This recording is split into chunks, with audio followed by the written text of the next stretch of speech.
नमस्कार दोस्तों, आज हम कहानी सुनाने जा रहे हैं शिव भक्त की अनमोल कथा। बहुत समय पहले की बात है। दक्षिण भारत के एक छोटे से गांव में एक शिव भक्त रहता था जिसका नाम महादेव था। वह गरीब था, लेकिन उसके हृदय में भगवान शिव के प्रति अपार भक्ति थी। उसकी दिनचर्या प्रतिदिन सुबह जल्दी उठकर गांव के शिव मंदिर में जाकर जल चढ़ाने से शुरू होती थी।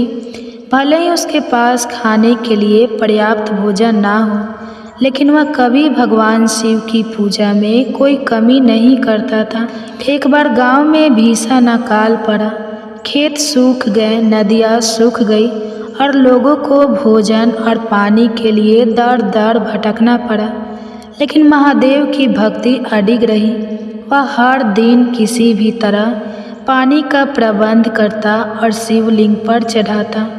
लोगों ने उसे ताना दिया, भगवान शिव, तुम्हारी भक्ति का फल क्यों नहीं देते? क्यों तुम्हारी हालत सुधर नहीं रही? महादेव सिर्फ मुस्कुराता और कहता, भगवान शिव परीक्षा लेते हैं, लेकिन अंत में अपने भक्तों का कभी अनादर नहीं करते। एक दिन महादेव बहुत दुर्बल हो गया। कई दिनों से उसने भोजन नहीं किया था, लेकिन फिर भी वह मंदिर गया। जैसे ही उसने जल अर्पित किया, एक चमत्कार हुआ। शिवलिंग से दिव्य प्रकाश निकला और भगवान शिव स्वयं प्रकट हुए। शिव जी ने कहा, बस तुमने इतनी कठिनाइयाँ सह कर भी मेरी भक्ति नहीं छोड़ी। बताओ तुम्हारी क्या इच्छा है? महादेव ने हाथ जोड़कर कहा, हे प्रभु, मेरी कोई व्यक्तिगत इच्छा नहीं है। कृपया मेरे गांव को इस अकाल से बचा लीजिए। भगवान शिव उसकी निस्वार्थ भक्ति से प्रसन्न हुए और वरदान दिया, कल से वर्षा होगी, धरती फिर से हरी भरी हो जाएगी, तुम्हारा गांव फिर से समृद्ध होगा। अगले ही दिन घनघोर वर्षा हुई, नदियाँ पुनः भर गई, खेतों में हरियाली छा गई और लोगों के चेहरों पर खुशी लौट आई। गाँव वालों ने महादेव को धन्यवाद दिया और उसकी भक्ति की महिमा को समझा। इस कथा से हमें यह शिक्षा मिलती है कि सच्ची भक्ति कभी व्यर्थ नहीं जाती। कठिनाइयाँ आती हैं, लेकिन अगर हम श्रद्धा और धैर्य बनाए रखें तो भगवान शिव अवश्य हमारी सहायता करते हैं। बहुत पुरानी बात है। एक गांव में भगवान शिव का एक मंदिर था। उसी मंदिर के बाहर एक पेड़ था जिस पर एक नन्ही चिड़िया रहा करती थी। चिड़िया के 3 छोटे छोटे बच्चे भी थे और वह चिड़िया गांव के घरों से दाना चुग कर लाती, खुद भी खाती और अपने नन्हे मुन्ने बच्चों का पेट भी भरा करती। वह चिड़िया भगवान शिव की भक्त थी। हमेशा मन में भगवान शिव और माता पार्वती को याद करा करती। उसी गाँव में एक सेठ और सेठानी भी रहा करते थे। सेठ सेठानी की कोई भी संतान नहीं थी। सेठानी इसी बात से दुखी होकर घर के पीछे बैठकर अक्सर रोती रहती थी। वह चिड़िया पेड़ पर बैठकर उस सेठानी को रोता हुआ देखती। यह देखकर वह चिड़िया खुद भी परेशान हो जाती और मन में भगवान शिव और माता पार्वती से सेठ सेठानी को संतान देने की प्रार्थना किया करती। सेठानी बहुत ही धार्मिक और दयालु थी, लेकिन सेठ बहुत कंजूस था और उसे पूजा पाठ भी पसंद नहीं था। उसका मन किसी भी धार्मिक कर्म में नहीं लगता था और वह दान आदि देने से भी मना किया करता था। सेठ को भगवान पर कोई विश्वास नहीं था। वह कभी भी पूजा पाठ नहीं करता था और ना ही कभी कोई व्रत की कथा पढ़ता या सुनता था। सेठ के इन्हीं कर्मों के कारण उन्हें संतानहीन होने का दुख झेलना पड़ रहा था। उधर सेठानी को गांव की ही औरतें सब बाज कहती, तो सेठानी घर के पीछे बैठकर रोती रहती। चिड़िया पेड़ पर बैठकर जब यह सब देखती तो उसे सेठानी पर बहुत तरस आता था। उसे बहुत दुख हुआ करता था। एक दिन मन में कुछ सोचकर उस चिड़िया ने अपने बच्चों से कहा कि बच्चों, तुम अपना ख्याल रखना, मैं बहुत दूर जा रही हूँ और जल्द ही वापस लौटकर आ जाऊँगा। ऐसा कहकर वह चिड़िया कैलाश पर्वत की ओर उड़ चली।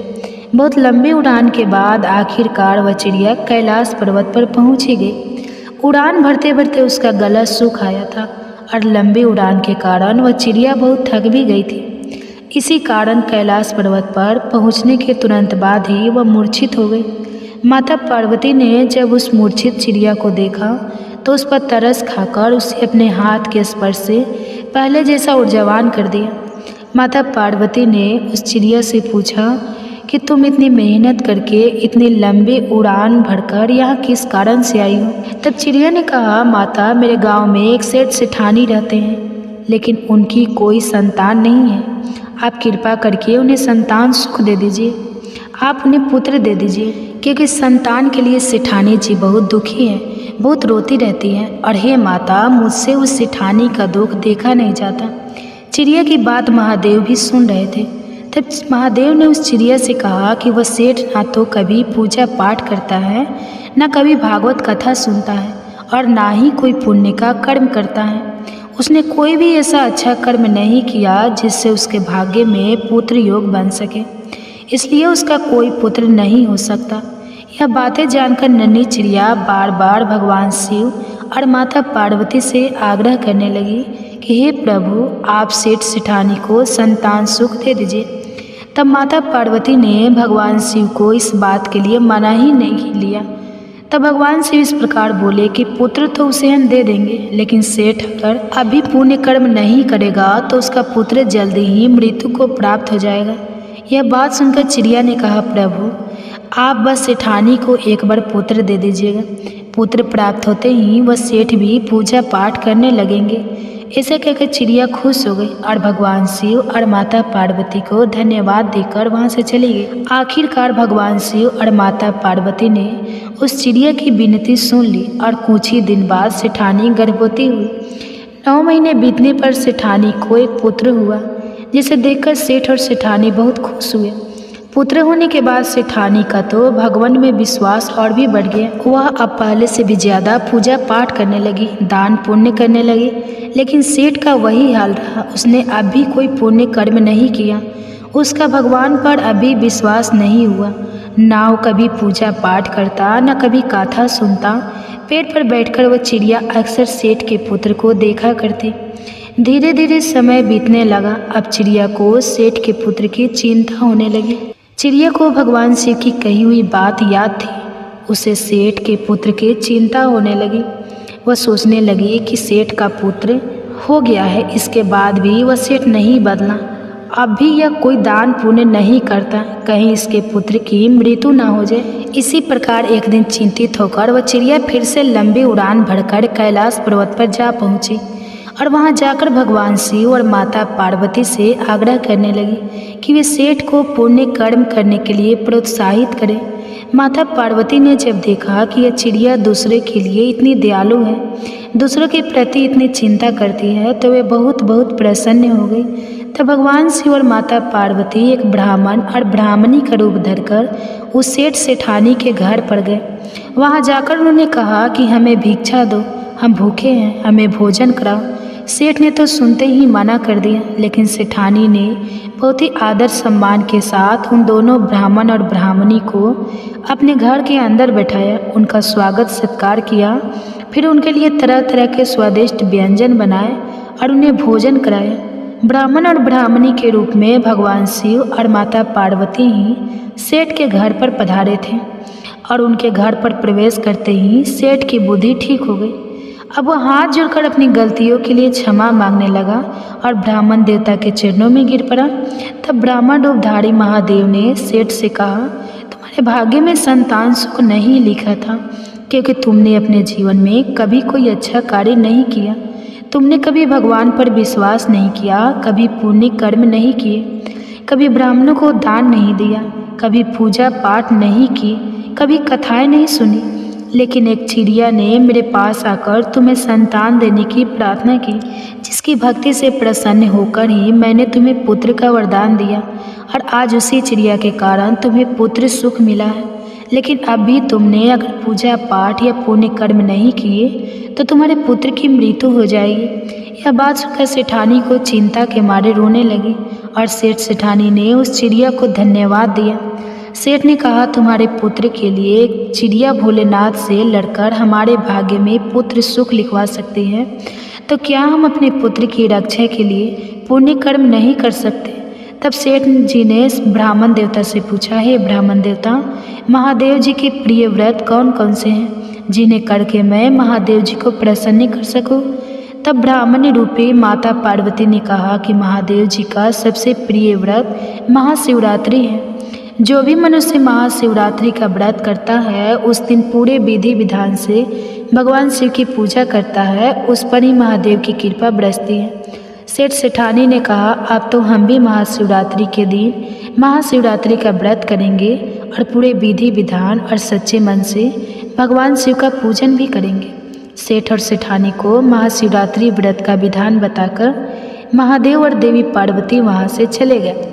इसके बाद सेठ सेठानी धार्मिक कर्म, पूजा पाठ और व्रत करने लगे, जिसके पुण्य प्रताप से उनका पुत्र और धन बढ़ने लगा। चिड़िया भी सेठाई को देखकर बहुत खुश रहने लगी और सेठानी के आंगन में दाना चुगने लगी और अपने घोंसले में बैठकर ओम नमः शिवाय मंत्र का जाप करने लगी। तो यह थी भोलेनाथ के भक्त की कहानी। अब फाल एक बार पृथ्वी पर लगातार 12 वर्षों तक भयंकर अकाल पड़ गया। अकाल के समय ना कहीं आसमान में बादल दिखाई दिए, न ही धारा पर कहीं हरियाली। सभी झीलें, तालाब, नाले सूख गए। समस्त सृष्टि में हाहाकार मच गया। प्राणी जल की बूंद बूंद के लिए तरस गए और भूख से निष्प्रभ भी हो चुके थे। किसान अपनी सोने जैसी धरती के बंजर हो जाने के भय से हर समय प्रार्थना में लीन रहते। सूर्य अपने प्रकाश को जिसे अग्नि के रूप में धरती पर डाल रहा था, उसे समस्त जीव जंतु अकाल मृत्यु को प्राप्त होने लगे। फिर भयंकर गर्मी में एक किसान ने अचानक अपने खेतों में हल जोतना शुरू कर दिया। संयोगवश भगवान शिव और देवी पार्वती जी भ्रमण करते हुए वहीं आ पहुँचे। कमजोर शरीर वाले उस किसान को बंजर धरती पर हल चलाते और पसीने से लथपथ हुए जब माता पार्वती ने देखा तो उनका हृदय पसीज गया। वो सोचने लगी, ये किसान बिना जल के धरती पर हल क्यों चला रहा है? जब तक अकाल की स्थिति है, हल चलाने का तो कोई औचित्य ही नहीं होगा। इसी सोच में डूबी हुई माता पार्वती जी भगवान शिव बोले, देवी क्या सोच रही हो? तब भगवान शिव से देवी पार्वती जी बोली, देव, पिछले कई वर्षों से अकाल पड़ा हुआ है। बिना वर्षा के इस बंजर धरती पर कुछ भी तो नहीं उगेगा। फिर इस किसान को क्या पड़ी है जो इस भयंकर गर्मी में धरती पर हल चला रहा है? इससे वह खुद भी परेशान हो रहा है और बेचारे भूखे प्यासे बैल भी परेशानी में। क्या इस किसान को लगता है कि वर्षा होगी? देवी पार्वती जी की बात सुनकर भगवान शिव बोले, देवी नहीं, इसे कोई पूर्वाभास नहीं है कि वर्षा होने वाली है।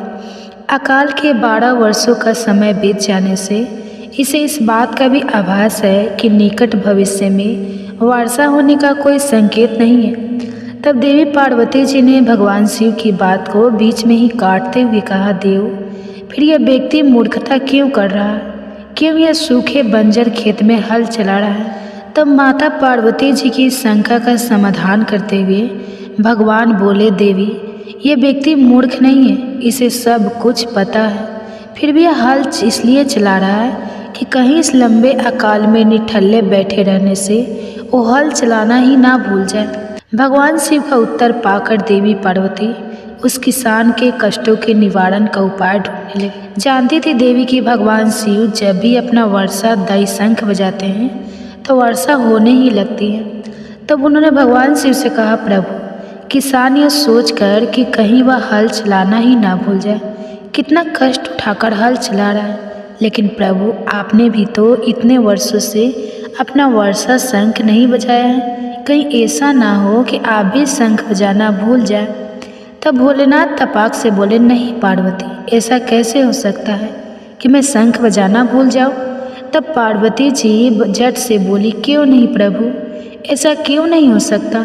इतने वर्षों से आपने शंख नहीं बजाया, ऐसे में हो सकता है इस किसान की तरह आप भी शंख बजाना ही भूल गए हों। तब भगवान शिव कहने लगे, नहीं पार्वती, मुझे शंख बजाना आता है और अपना शंख बजाना ना तो मैं भूला हूँ और ना कभी भूल ही सकता हूँ। भगवान शिव ने देवी पार्वती जी की शंका निवारण के प्रयास में कहा, लेकिन पार्वती जी थी कि अपनी जगह अड़न थी। कहने लगी, भोलेनाथ, अगर ऐसा नहीं है तो फिर एक बार बजाकर देख क्यों नहीं लेते? देवी की बात सुनकर भगवान शिव को भी लगा कि वे संदेह में गिर गई हैं। उनका संदेह दूर करने के लिए उन्होंने तुरंत अपनी झोली से दाई शंख निकाला और पूरे वेग से उसे बजाने लगे। बस फिर क्या था, शंखनाद होते ही समूचे आकाश में मेघ घिरा, काले रंग के घनघोर बादल आकाश में, और बारिश ना हो ऐसा भला कैसे होता। फिर भगवान शिव पूरे वेग से शंखनाद करते रहे और मेघ भी पूरे जोर शोर से बरस पड़े। देखते देखते मूसलाधार बारिश होने लगी। समूची धरती जलमग्न हो उठी। इतनी बारिश हुई कि सारी धरती की प्यास बुझ गई। अब किसान नाचने लगे। मनुष्य की क्या समझ, पशु पक्षी भी भगवान शिव की इस कृपा से धन्य उठे। माता पार्वती समूचे संसार की प्रसन्नता से गदगद हो उठी। माता पार्वती जो अपनी व्यवहार कुशलता के कारण पृथ्वीवासियों को संकट से बचाने के कारण ही जगदम्बा कहलाई। वे भगवान शिव से मुस्कुराते हुए बोली, स्वामी आप तो सचमुच भोले भंडारी हैं। भगवान शिव भी समझ चुके थे कि देवी पार्वती ने उनसे शंख बजाने का आग्रह बार बार क्यों किया था। तो यह थी भोले शंकर की कृपा की कहानी। अब सुनिए फाल्गुन मास महात्म का आज का अध्ययन। श्री सूत जी कहते हैं, त्रयोदशी तिथि में से काल प्रदोष कहा गया है। प्रदोष काल के समय महादेव जी कैलाश पर्वत के रजत भवन में नृत्य करते हैं और देवतागण उनके गुणों का सत्वन करते हैं। इसलिए धर्म, अर्थ, काम और मोक्ष की इच्छा रखने वाले पुरुषों को प्रदोष काल में नियम पूर्वक भगवान शिव की पूजा, होम, कथा और गुणगान करना चाहिए। दरिद्रता के अंधकार से अंधे और भावसागर में डूबे हुए संसार भय से भीरू मनुष्य के लिए यह प्रदोष रथ पार लगाने वाली नौका है। भगवान शिव की पूजा करने से मनुष्य दरिद्रता, मृत्यु, दुख और पर्वत के समान भारी ऋण भार को जल्दी ही दूर करके वे से पूजित हो जाता है।